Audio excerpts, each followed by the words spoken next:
En ese ejemplo que usted decía, Eugenia, de que usted sentía alguna emoción, se encerraba en su cuarto y permitía que esa emoción fluyera, me pone a pensar como qué pasaría si reprimimos emociones, qué consecuencias hay. Es, es increíble porque las consecuencias son bien fuertes. Yo te puedo decir, Vladimir, que antes de todos estos procesos, a, a ponerme una máscara, una máscara de mujer segura, de mujer independiente. Yo no lloraba delante de nadie, o sea, jamás, ¿verdad, Eugenia? No la podían ver. Porque justo hay un libro que se llama La mujer tenía huevotes, y a mí me encanta. Y cuando yo lo vi, yo dije, sí, plenamente identificada. De hecho, también hay una película que es esta mujer fuerte, grandota, que sostiene a todo el mundo. Entonces, una mujer, doña Huevotes, tiene que ser fuerte, o sea, y mostrar esa fortaleza. Y a mí nadie me veía llorar. El problema es ese, que entonces yo iba reprimiendo todas esas emociones. Incluso una vez en mi proceso de transformación con el coaching, había una tarea que necesitaba preguntarle a alguien de mucha confianza cómo me percibía a mí. Cuando yo le pregunto a esta persona y me dice, yo me quedo asustada porque yo dije, no, esa no soy yo. O sea, yo fui muy honesta conmigo y yo dije, no, yo soy miedosa. Y me decía, porque yo le dije, qué vacilón, lo verás que yo soy muy miedosa. Yo no tomo una decisión tan fácilmente. O yo no agarro el carro y me voy a manejar hasta Guanacaste. En ese momento yo decía, no, porque yo decía, no, el carro se va a dañar, vamos a estrellarnos. O sea, una magnificación de peligro, de problemas. Pero yo todo eso lo que hacía era que lo iba reprimiendo. Y de verdad que, por ejemplo, yo decía, no, no, es que este fin de semana no puedo ir a la playa, por ejemplo, en este ejemplo del carro. Pero no era porque no pude ir, era porque a mí me daba tanto miedo de que algo sucediera, que esto viene de la huella de abandono. Cuando un niño, una niña experimenta abandono, que no precisamente es que los papás abandonen, puede ser abandono físico, emocional, ¿verdad? Que a veces el emocional es el más fuerte. El niño, de un niño abandonado, ¿qué hace? Buscar cómo se protege a sí mismo en un mundo de adultos. Entonces, todo es temeroso, todo es miedo, ¿verdad? Entonces, yo reprimí esas emociones. Una fue el peso. Empecé a subir mucho de peso, de peso, de peso. ¿Por qué? Porque necesitaba un cuerpo grande y fuerte para sostener todo lo que pasaba a mi alrededor. En vez de ser más vulnerable, quebrarme y decir, voy a llorar porque tengo muchas ganas de llorar y pegar gritos y que me viera frágil y vulnerable como mujer. Porque incluso al tomar yo ese papel en mi sistema familiar, y yo sé que muchas mujeres se van a identificar con esto porque es algo también cultural. eh, Nosotros vivimos en un país matriarca, no en vano, ¿verdad? No es casualidad que, por ejemplo, la caja tenga esa figura de mujer grande protegiendo, pero estos países, Costa Rica, Salvador, México, son países muy matriarcas, donde la energía maternal es muy fuerte. Entonces somos mujeres que cargamos a todo el sistema familiar. Entonces, al ir reprimiendo esas emociones desde niña, fui cargando con un sobrepeso. ¿Qué es lo que pasa? Que yo reprimo y puede ser que yo no diga nada y yo llegue y diga, no, no, no, yo tengo que ser fuerte. ¿Y qué les decimos a veces a los chiquitos? No, no, no, no lloren, especialmente a los varones. No, no, no, no llore, usted tiene que ser fuerte, eso no es nada. Y eso lo que va haciendo es que uno se vaya haciendo más fuerte. ¿Qué pasa? Que llega el momento en que el cuerpo dice hasta aquí no más. Y es donde entra la parte de la bioneuroemoción o la biodescodificación, que lo que, como dice el dicho, lo que la boca calla, el cuerpo lo habla. Y sale, esas emociones van a salir en forma de enfermedad, sí o sí. Y en estos procesos, por ejemplo, cuando yo hice la bioneuroemoción, el posgrado yo lo hice en fibromialgia. Entonces busqué 3 casos de mujeres que tuvieran fibromialgia para ver sus estados emocionales. Y esto no sustituye ninguna, obviamente ninguna terapia médica, ni mucho menos, pero sí poder conocer la parte emocional que activó desde la epigenética en el entorno que se expresara ese gen de fibromialgia, ayuda mucho a aliviar los síntomas.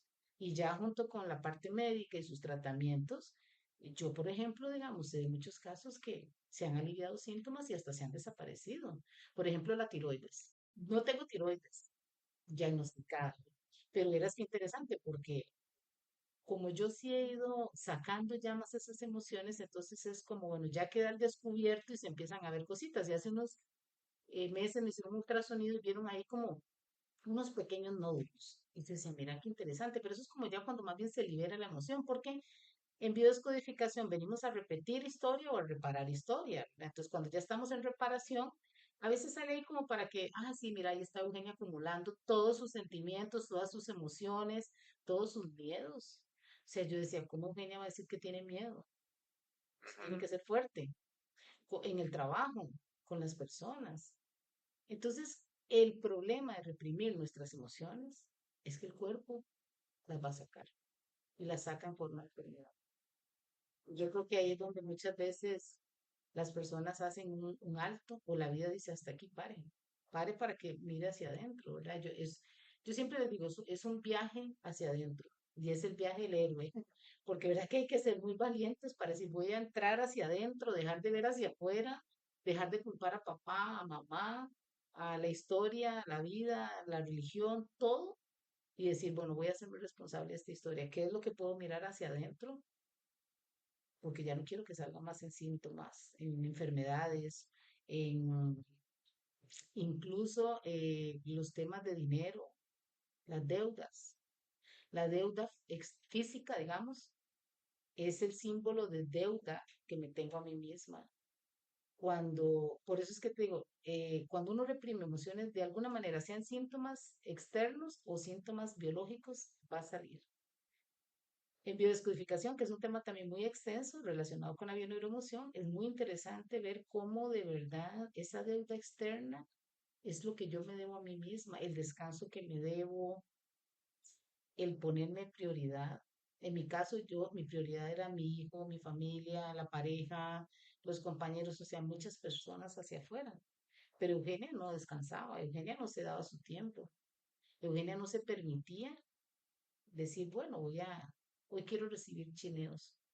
A mí me costaba mucho pedir favores, pero yo era la que le hacía favores a todo el mundo. ¿Por qué? Porque, y una vez una amiga me decía, pero ¿por qué usted le da miedo pedir un favor? Y yo le decía, no es miedo, es que yo siento que no puedo molestar a las personas. Entonces, lo que hacía era que me iba como ahogando en esas emociones.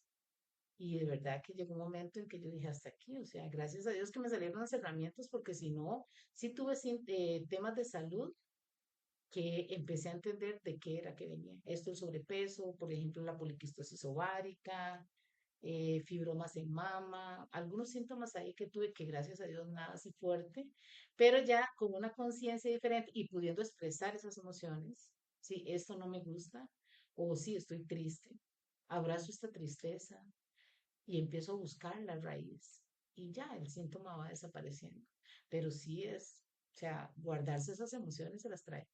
Sí, yo he escuchado muchas personas, ¿verdad? Tanto hombres como mujeres, pero más hombres que dicen, ma, yo no lloro, yo nunca he llorado, o al menos en público, ¿verdad? O yo no sé qué es ver a mi papá llorando, o mi abuelo nunca lloró. Entonces, no es algo que digamos, si yo tengo ganas de llorar y no lloro, la consecuencia no va a venir al otro día, sino que entonces se podría decir que va a venir dentro de, no sé, años y como una cabeza de agua. Precisamente, nosotros vivimos en un país, como es tan matriarca, ¿verdad? Entonces también está el exceso de masculinidad, ¿verdad? Eso de las energías es muy bonito porque cuando uno logra hacer un equilibrio entre su energía femenina y masculina, no se da ni el machismo, ni el feminismo, ni esto en exceso, ¿verdad? Lo que pasa es que nosotros vivimos en un país donde a los varones, por el machismo que hubo, se les impedía muchas cosas, por ejemplo, no llorar o no hacer oficios domésticos. Yo recuerdo que a mi hermano el mayor le decían, si usted agarra una escoba, le pongo en aguas, porque solo las mujeres hacen oficio. Entonces, esas cosas hacen que el niño vaya creciendo con unos patrones que a veces ni siquiera son congruentes con lo que él quiere ser. Porque yo, por ejemplo, con mi hermano el mayor, ¿verdad? Yo veo que él le encanta ayudarle a la esposa y todo, pero a veces entra uno en esa incongruencia, bueno, pero es que esto me decían que era malo, pero yo quiero hacerlo. Y bueno, a lo largo de la vida es donde ya cuando llegamos a adultos se empiezan a presentar todos estos síntomas. O se viene, como decís, como una cabeza de agua, una deuda. Y es la acumulación de un montón de deuditas que me detenía a mí misma. Y se viene una deuda externa y uno dice, pero ¿qué es esto? ¿Ahora cómo hago?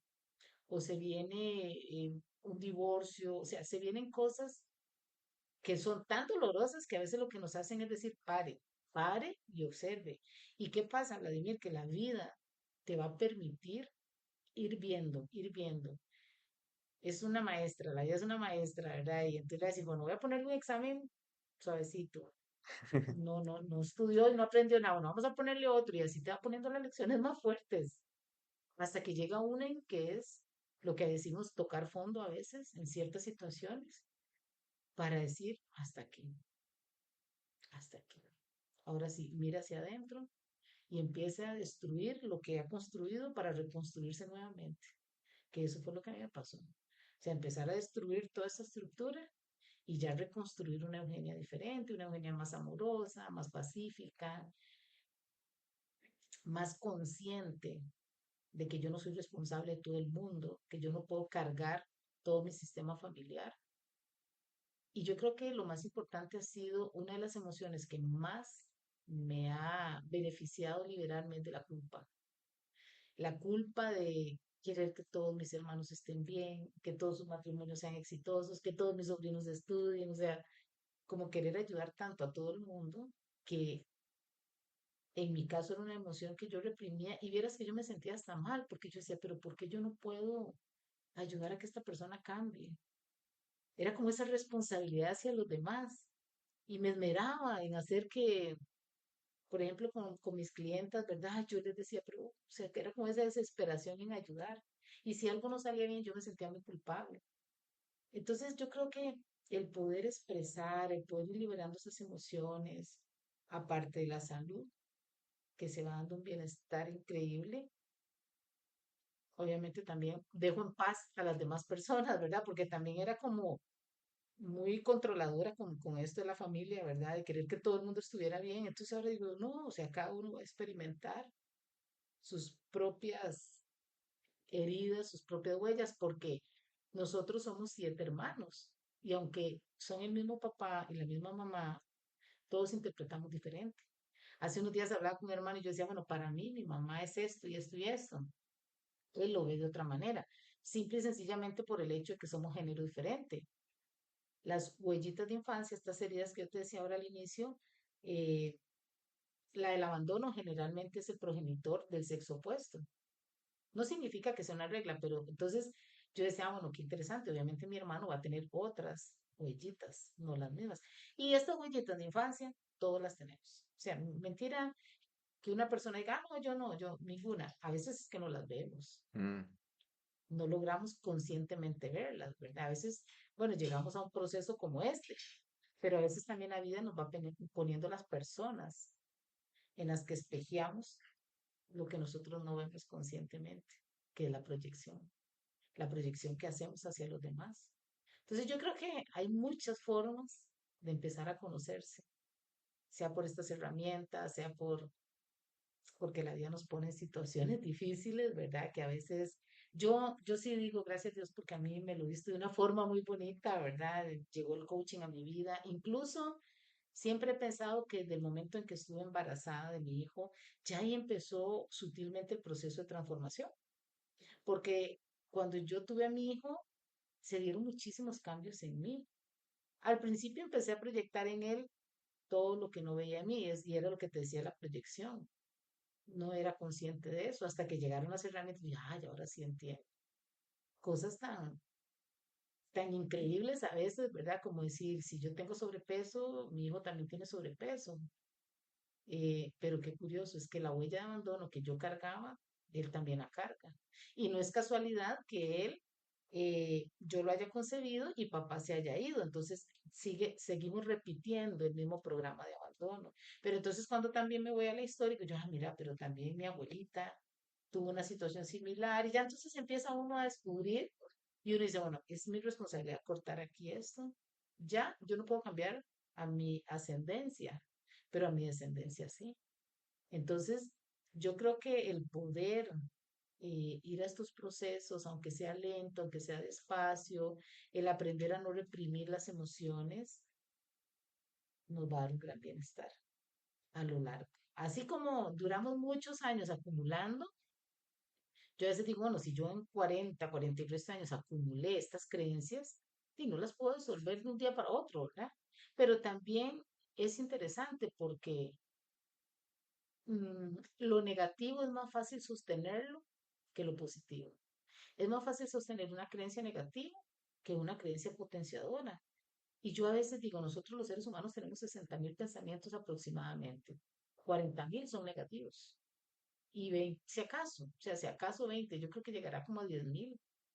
Entonces es donde uno dice, cómo uno le da más fuerza a los pensamientos negativos, pero eso es de la infancia, o sea, es el pasado, es porque vivimos desconectados de este presente y estamos más jalando el pasado, jalándolo, jalándolo.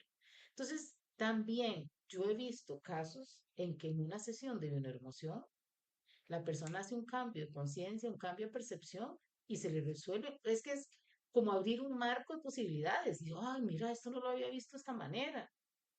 Entonces es también, puede ser así. Eso va a depender mucho también de la historia de cada uno, ¿verdad? Ahora que menciona esto de la herida de abandono, digamos, el no ser consciente de esta herida, ¿cómo puede afectar la relación con los amigos, familia, inclusive el trabajo? Es cuando hay esta huellita de abandono, generalmente saboteo inconscientemente las relaciones para que me abandonen o abandonar. Y generalmente son las personas que vivíamos, porque yo era así, abandonando proyectos. Empiezo una cosa y no la termino, lo abandono. Todo lo que me abandono en no hacer ejercicio, en no comer saludablemente. Pero a veces, ¿sabes qué me ha ayudado mucho a mí todo esto del coaching? A ser más empática con la humanidad, a ser más compasiva, porque yo antes decía, pero cómo, por ejemplo, en el caso mío, yo decía, pero cómo esta mujer no va a salir adelante. Si yo he salido adelante sola, he trabajado, he visto a mi hijo sola, o sea, no tenía esa empatía, que es una de las habilidades blandas que he logrado desarrollar con esto del coaching. Porque ahora yo digo, es que es como cuando a mí me dice, bueno, pero ¿por qué no baja de peso? O sea, si es tan fácil, nada más que se ponga a dieta o que hay algo, es una fuerza interna que te impide. Ahora yo entiendo, sí, en mi caso, de hecho yo me leí un libro, Ana Mar Orihuela, se lo recomiendo, para los que tienen sobrepeso, ¿verdad? Vladimir no, porque está en su peso, pero verás que este libro habla de que el sobrepeso, detrás del sobrepeso hay tres heridas fundamentales, que son el abandono, la humillación, abandono, humillación y el rechazo. Y yo empecé a verlo, mira, así. Entonces, cada huella tiene su antídoto y su veneno, es su cura, ¿verdad? Porque su veneno y su antídoto es como decir, bueno, quiero emprender y logro hacer todo el emprendimiento, pero de repente, inconscientemente, algo pasa que saboteo todo y abandono el emprendimiento. Ah, no, es que no me está yendo bien. O sea, como que es algo, una energía muy sutil que nos hace ir abandonando. O por ejemplo, con una pareja. Vean, yo lo he comprobado por mí, porque es que todas las historias que yo cuento es, estoy con una pareja, estamos bien y de repente yo empiezo a hacer cosas inconscientemente para sabotear esa relación o a ver cosas y decir, no, no, la verdad que esto no me conviene y abandono estudio. Me acuerdo que antes de todos estos procesos yo nunca había logrado concluir un estudio completo. Me metí a hacer un curso de esto y lo abandonaba. Me metí a clases de inglés y las abandonaba.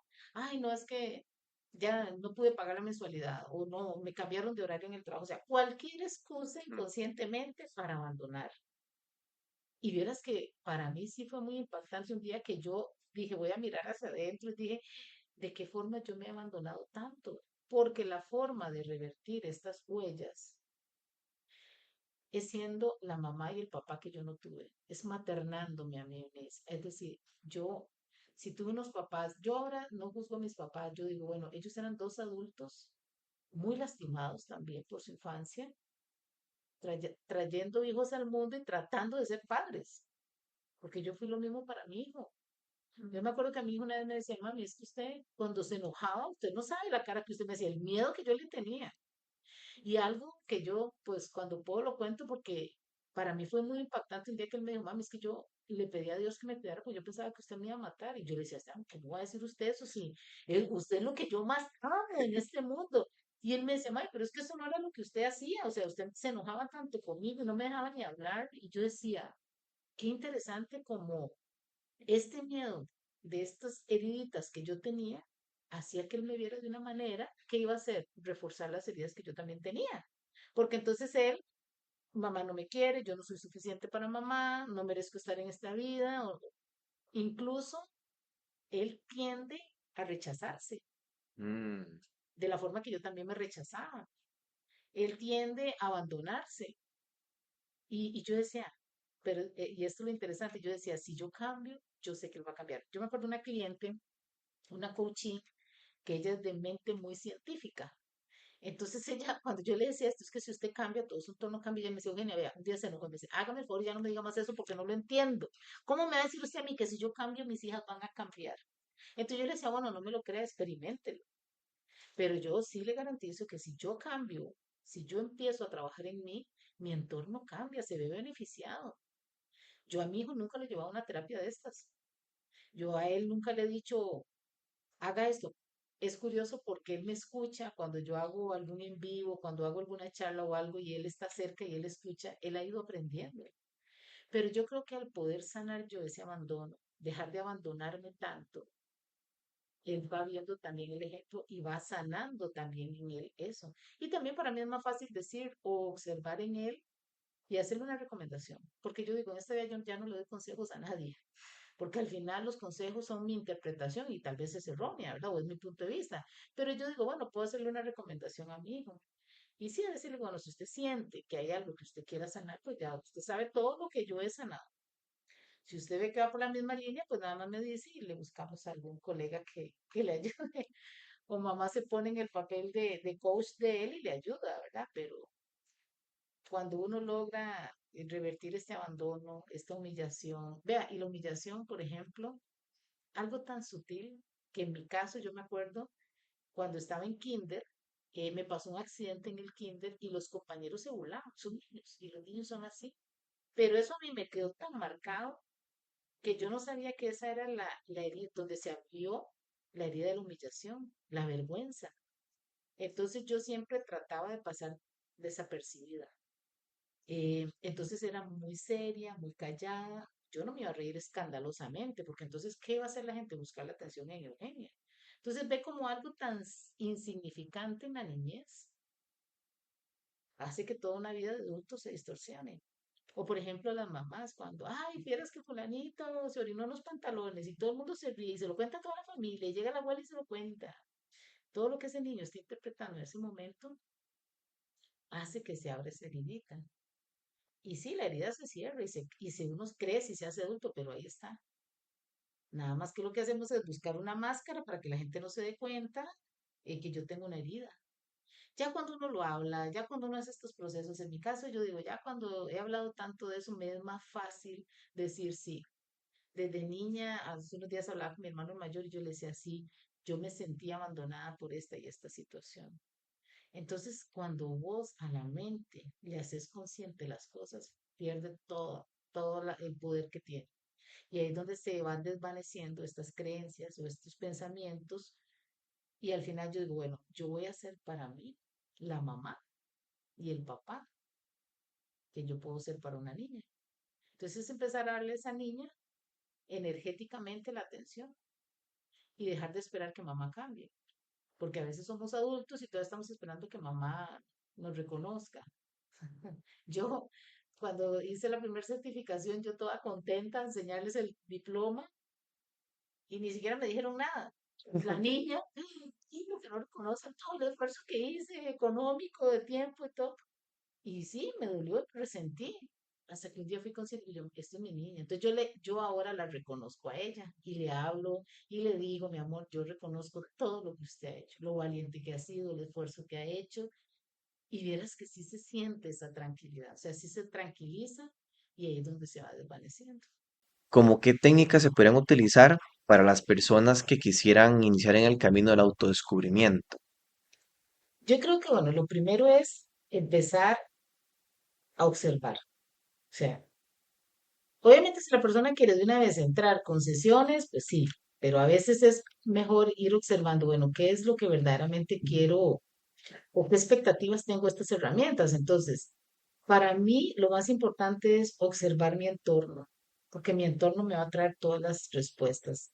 Si tengo temas de salud, si tengo temas financieros, temas de pareja, ya hay historia que empezar a buscar, ¿verdad? Entonces, para mí una herramienta que fue muy reveladora fue comprender la proyección, comprender que si yo observo a Vladimir y lejos de verlo a él como persona, empiezo a ver qué me hace sentir Vladimir, me voy a dar cuenta de lo que está incongruente en mí.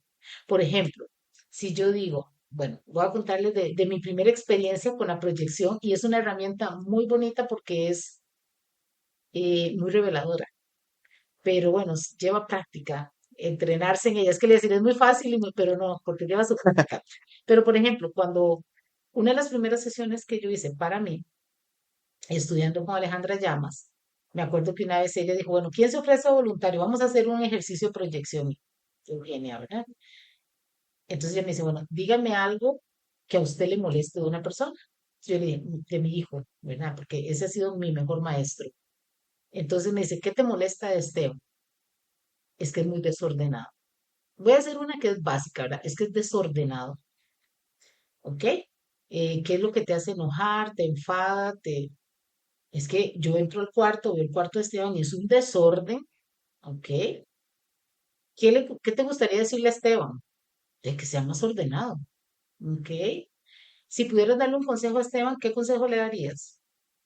Que aprenda a ordenar sus cosas porque eso le va a dar más éxito en la vida, ¿ok? Y ella me preguntaba y yo feliz, ¿verdad? Ahora me dice, usted va a decirlo en los adjetivos que usted quiera, pero va a ser bien cruda, dice, como su hijo, me decía ella, ¿verdad? ¿Cómo describe usted a Esteban? No, es que es un desordenado, un irresponsable y no colabora, y todo lo que veía en él, ¿ok? Ahora me dice, vamos a hacer las inversiones a ese pensamiento y vamos a ver lo que usted está proyectando en su hijo que no lo ve en usted. Entonces la primera pregunta que se hace, ¿es verdad? ¿Es verdad que Esteban es desordenado? Sí, claro. Entonces, yo lo veo todos los días ahí en el cuarto. Es absolutamente cierto. Ya la palabra absolutamente cierto, de momento el ego de uno dice, sí, entonces ya me dice, Eugenia, deténgase. Es absolutamente cierto. O sea, él desde que nació hasta el día de hoy es desordenado. Bueno, no toda la vida, ¿verdad? Entonces ya ahí quita esa potencia el ego. Entonces, cuando hacemos conciencia de esto, ella me dice, ¿quién es usted cuando tiene el pensamiento? Y yo digo, bueno, soy una mamá estricta, controladora, gritona, regañona. ¿Y quién sería si no tuviera el pensamiento? Aunque el pensamiento ahí está, pero si usted pudiera cambiarlo o pudiera ver la raíz de ese pensamiento, sería una mamá más amorosa, ¿verdad? Más en paz, más tranquila. Entonces, ¿qué es lo fundamental en esto? Cuando ella me hace la primera inversión al pensamiento, me dice, vamos a hacer tres inversiones hacia ti misma. Entonces me dice, Eugenia, ¿de qué forma usted es desordenada? Yo no soy desordenada. De una vez, ¿verdad? El ego de una. No, yo todo lo tengo en orden y en mi trabajo, en mi casa. Tranquila, Eugenia. ¿En qué entornos que usted no está viendo con claridad, usted es desordenado? Claro, ahí me desarmó, como dicen, ¿verdad? Porque entonces yo dije, y bueno, obviamente en esto ya uno se toma de verdad ese espacio para decir, bueno, si yo quiero de verdad un bienestar para mí, tengo que ser honesta conmigo mismo. Bueno, en la alimentación, porque obviamente y evidentemente, ¿verdad? El sobrepeso dice, hay desorden alimenticio. Y yo dije, mira, si en la alimentación. Me dice, deme otro ejemplo genuino donde usted es desordenada. Uy, digo yo, en lo financiero, porque yo me cuesta, a veces gasto además, a veces me voy y hago compras compulsivas y un desorden financiero. Y me acuerdo que el otro ejemplo, porque eran tres, y yo le dije, bueno, en el tema de la pareja, sí, inicio la relación, la termino, o sea, es un desorden. Entonces ella me decía, vea con usted el desorden que no logra ver hasta ese momento, lo pude ver en mí, lo proyecto en mi hijo. Entonces, una de las mejores herramientas cuando uno quiere empezar en estos procesos es lo que te choca, te checa. ¿Qué me choca del otro? ¿Qué juzgo yo en los demás? ¿Qué juzgo? Y de hecho hay una herramienta, Byron Katie, que está en la plataforma de ella, en la web, se llama así el The Award de Byron Katie. Lo que te choca, te checa y juzga a tu vecino. Todo lo que yo critique en Vladimir, en mi hijo, en mis jefes, es información de lo que no está resuelto en mí. Hay un libro que se llama Las cuatro leyes del espejo, que la primera ley es lo que me choca de él, yo lo tengo y no lo veo, no soy consciente. Porque a veces no es tan fácil como en este ejemplo que yo puse, a veces hay que indagar un poquito para ver de qué forma yo soy así. La otra ley es lo que yo veo en el otro o lo que el otro me hace, perdón, lo que el otro me hace, si a mí me molesta, está en mí. La tercera ley es lo que él me hace, si a mí no me molesta, es de él y se lo devuelvo. Y la cuarta ley es lo que yo admiro en esta persona, es una habilidad que yo tengo, pero no la he reconocido a mí, está bloqueada. Si yo digo, uy, qué bonito Vladimir, como tiene su equipo aquí, como hace estos podcasts, la facilidad, es porque probablemente yo también tenga esa habilidad, ese don, pero no lo tengo bloqueado, incluso porque tal vez chiquitita me dijeron, ¿cómo hablar en público? Ay, no haga el ridículo, venga, venga, y esto que nos van cohibiendo, ¿verdad? Entonces, la mejor forma, y yo creo que el primer paso es empezar a ver cómo yo veo a los demás con los padres. Para mí el mejor maestro ha sido mi hijo, porque todo lo que yo veía en él, me acuerdo que él de pequeño también tenía problemitas de bueno, no problema, era hermoso, ¿verdad? Es hermoso. Y yo qué curioso, porque en él lo veía como un problema de salud, a él lo llevaba al nutricionista, a él lo metía a natación, lo metía, todo lo que yo no podía hacer para mí, lo veía en él. Entonces yo decía, claro, esto es lo que yo no estoy pudiendo resolver en mí, porque la que podría meterse en una nutricionista, bueno, soy yo, porque a mí eso me va a beneficiar también. ¿Ves? Entonces, esa es una herramienta muy de bolsillo, como decimos nosotros, para poder ver qué yo veo en el otro que está en mí, no, ni siquiera tengo la idea, porque ese día cuando ella me decía eso, yo decía, Dios mío, mejor no hubiera preguntado, ¿verdad? Porque sí, hay desorden en esto, en varios aspectos de mi vida, pero a quien se los achacaba era él, ¿verdad? Y uno de los mejores maestros también es la pareja, porque todo lo que yo veo en una pareja que me choca, que me molesta, es o porque lo tengo en exceso o porque lo tengo en carencia. La pareja siempre va a ser el complemento. Entonces, de la pareja también se aprende mucho. Es que mi esposo me es infiel. Bueno, pero ¿de qué forma yo me soy infiel? La Ujú. primera, la primera que es cuando hay temas de infidelidad, y no se trata de justificar ni atacar a nadie, ¿verdad? Pero a veces yo he tenido clientes que me dicen, no, es que no, o sea, cuando yo les hago esta herramienta y vamos a la inversión hacia ti misma, yo le digo, ¿de qué forma usted es infiel? No, yo no he sido infiel. Le digo, no, no, pero espérese, o sea, yo sé que físicamente usted no ha sido infiel, pero ¿de qué forma usted se ha sido infiel permitiendo esa conducta, permitiendo esas agresiones? Somos infieles a nosotros mismos primero. Entonces, claro que atraemos personas que nos recuerdan que hay un tema que trabajar. Entonces, ves que importante es ver a través del otro. Ese para mí es una.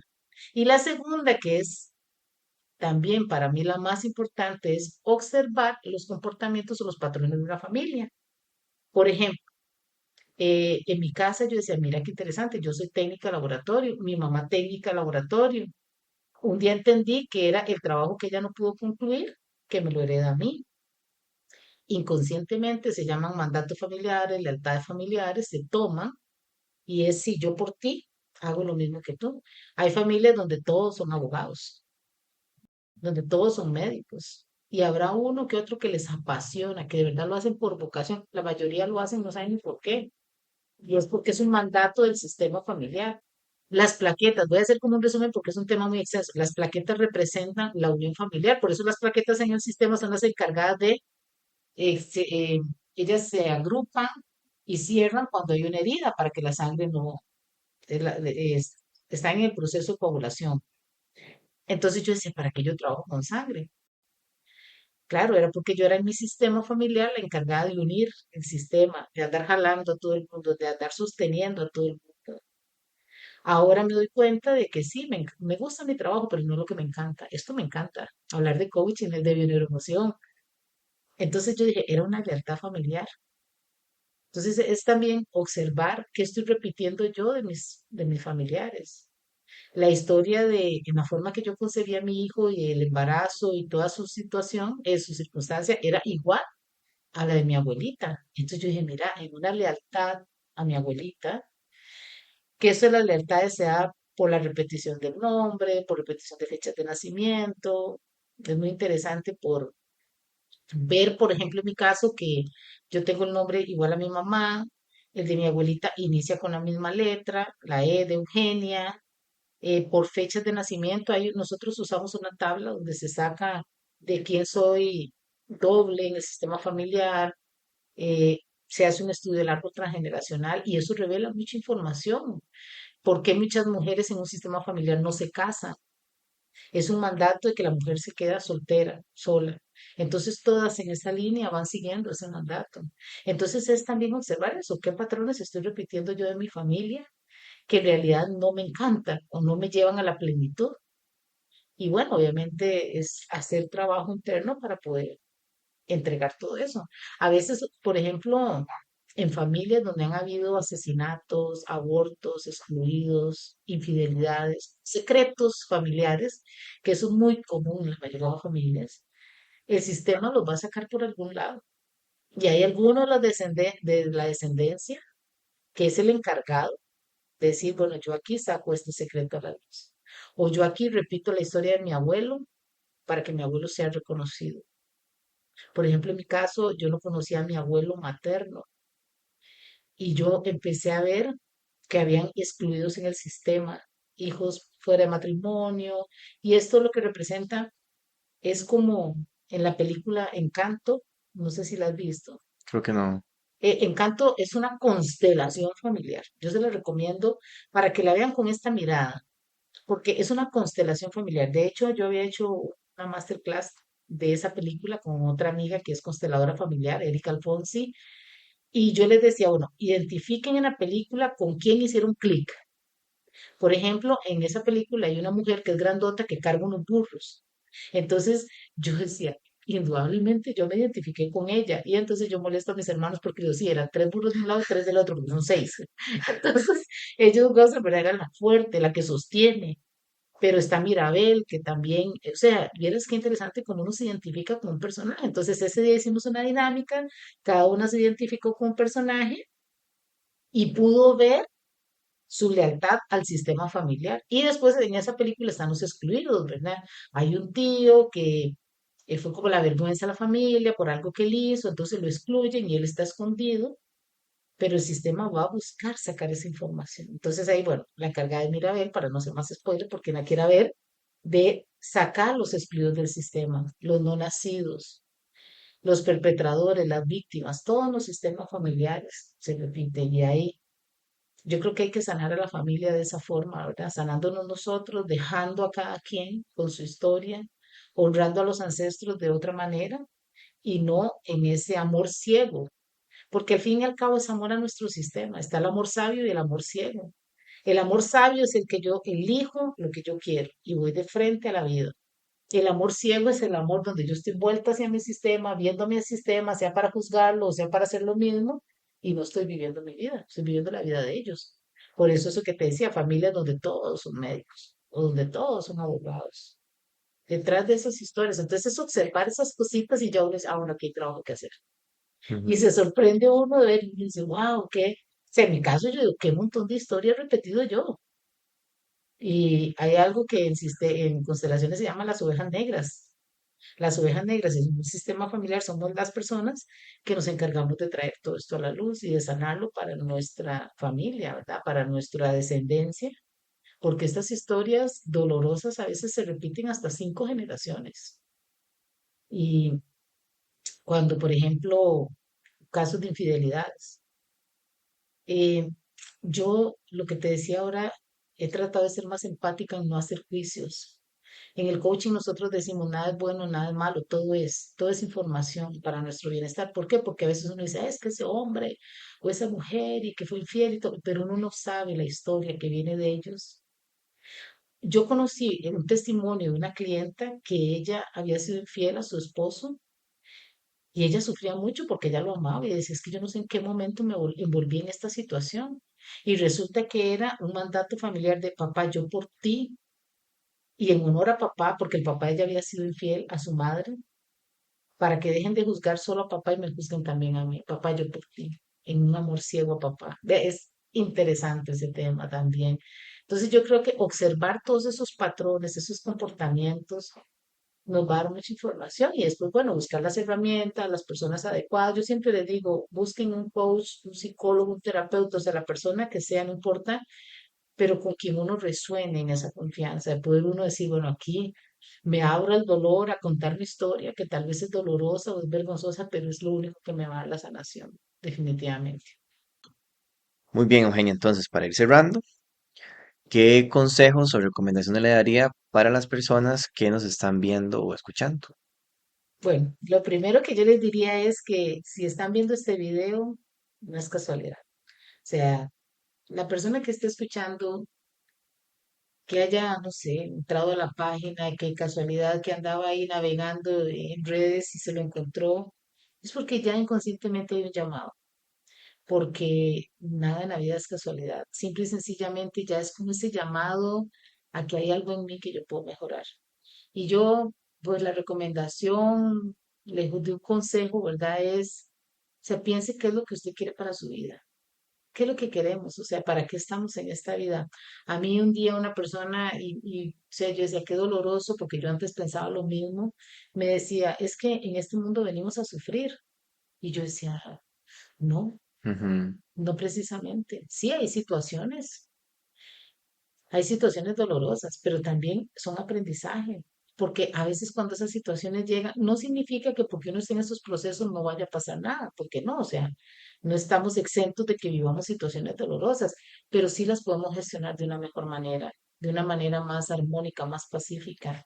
En mi caso, yo todos los días me agarro de un recurso que es, yo les digo a mis chicas, ¿verdad? La triple A, que es amor, armonía y aceptación. Acepto en armonía el día a día. Parece mentira, pero el aceptar las cosas como son, el amar lo que es, como dice Byron Katie, nos empieza a transformar. Entonces yo creo que esa sería para mí la mejor recomendación o el consejo que le puedo dar a alguien. Si escucha un video de estos, si ya la vida le empieza a traer estos mensajitos, presten esa atención, busquen herramientas, busquen personas. O sea, hoy en día el Internet es una bendición. ¿Por qué? Porque tiene todas estas herramientas. Está YouTube, está el Facebook, el Instagram. En mi caso, mis páginas están en Eugenia Fumero, así, tal cual con mi nombre. Y ahí igual yo subo mucho contenido. ¿Por qué? Porque esto es un tema muy extenso. Pero si ya usted está escuchándolo, es porque ya está ese llamado a hacer un cambio, a hacer la diferencia en su vida y poder decir, gracias, como digo yo, gracias Dios por estas herramientas que a mí me llegaron de esta forma. Yo siempre digo, hay muchos caminos para llegar a Roma, como es el dicho, ¿verdad? Y la palabra amor es Roma al revés, se escribe al revés, o sea, si vos la escribes al revés, amor y Roma es lo mismo. Entonces hay muchos caminos para llegar al amor. En mi caso es curioso porque yo tengo dos hermanas, hay una que es de religión católica, hay otra que es de religión evangélica y yo que estoy en los procesos de coaching. Y cuando nos sentamos a conversar, nos damos cuenta que las tres hemos sanado historia de infancia, cada una en su forma, porque la forma es lo de menos. Lo importante es que uno se anime a entrar en estos procesos y a poder dejar de juzgar. Yo día a día, cuando me levanto, en vez de decirle a Dios qué quiero para mí, yo digo, ¿qué quiere el mundo? ¿Qué necesita el mundo? No tanto qué necesita Eugenia. ¿Qué necesita el mundo? Necesita que haya, bueno, yo lo digo así para mí, necesita que haya una Eugenia feliz, alegre, llena de amor, de armonía, no la Eugenia de antes, que era de enojo, de exigencia. Entonces, si está escuchándonos, si está viendo estos episodios, el que haya visto, no es casualidad. Anímese, anímese a buscar información, buscar contenido que de verdad, o sea, es muy gratificante cuando uno puede vivir la vida en paz y logra gestionar mejor los conflictos que van a venir, porque van a venir, o sea, pero se logran gestionar muy diferente, de un lugar más amoroso y obviamente con mejores resultados. A veces yo digo, no es que el resultado cambie, pero es que de verdad cuando lo vemos de una forma diferente, no nos causa tanto impacto. En cosas tan simples, por ejemplo, que se me viene ahorita a la mente, el carro. A veces el carro se falla. A mí antes eso era un estrés, pero un estrés increíble y me distorsionaba todo un día. y me enojaba y ya, porque yo decía, es que esto, cómo se fue a joder y que ahora qué voy a hacer y cómo llego al trabajo y todo era un caos. Y yo ahora, el mismo hecho que me sucedió antier, y yo dije, bueno, se va a resolver, no es nada urgente. Entonces, al cambiar mi lenguaje, mi percepción y mis pensamientos, pues el resultado va a ser muy diferente. Entonces, es el mismo hecho, pero si lo vemos de otra manera, el resultado va a ser diferente y ya, y aún más, la vida misma le favorece a uno y le dice, bueno, como está más tranquila y más en amor, en armonía, vamos a ayudarle a resolver de mejor manera. Entonces yo creo que está en nosotros también elegir conscientemente qué quiero yo para mi vida. Si quiero ese cambio o si quiero seguir pues dormida, porque yo decía, en mí lo que se dio fue ese despertar de conciencia, decir, bueno, no es lo que yo había creído la vida. Hay una vida que yo puedo disfrutar, pero sí tengo una responsabilidad conmigo misma. Y soltar a los demás, dejar de hacer juicio hacia papá, hacia mamá, hacia los demás y dejar que cada uno experimente. Entonces yo pues los invito a eso, ¿verdad? A hacer esa conciencia y decir, ¿qué quiero yo? ¿Qué elijo yo para mí? Y de verdad que la vida le va a abrir todas las posibilidades para y las puertas para que logren ese bienestar. Excelente, Eugenia. Muchísimas gracias. Espero que este sea uno de muchos episodios, ¿verdad? Sí, así va a ser. Y de nuevo, muchísimas gracias por compartir tanta información útil, súper útil. Y ojalá que esto le llegue a las personas correctas, como usted decía, si le llegó este clip, este video, este episodio, lo que sea, si alguien se lo compartió, no fue por casualidad. Y muchísimas gracias y quedamos en eso.